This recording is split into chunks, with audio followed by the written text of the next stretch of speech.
ഇവന്മാരുടെ ഈ നടപ്പും മട്ടും കണ്ടിട്ടാണ് യവന്മാരുടെ തന്തയെ വിളിച്ചത്.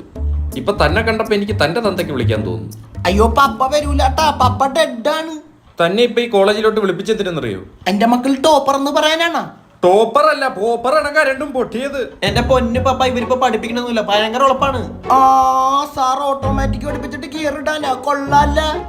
പിന്നെ തന്റെ ഈ മൂത്ത മോൻ ആ ജിണ്ടാപ്പി എന്താണ്? ആ ഒരു കഴിവില്ലാത്തൊരു ഇറക്കൻ. അത് പറയല്ലേ സാറേ, ഡെയിലി 3 പാക്കറ്റ് സിഗരറ്റ് ഒറ്റയിരിപ്പിന് വലിച്ചോളിയും മച്ചാൻ.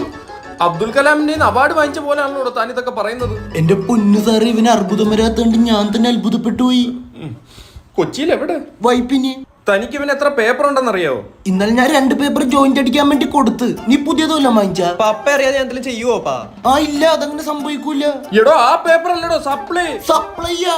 എന്റെ പൊന്നു സാറേ, ഇവന്റെ അടുത്ത് ഞാൻ പറഞ്ഞാണ് ഇവിടെ ഞാൻ സപ്ലൈ ചെയ്തോളാന്ന്. ഞാൻ അറിയാണ്ട് ഇവിടെ നീ സപ്ലൈ ചെയ്താ.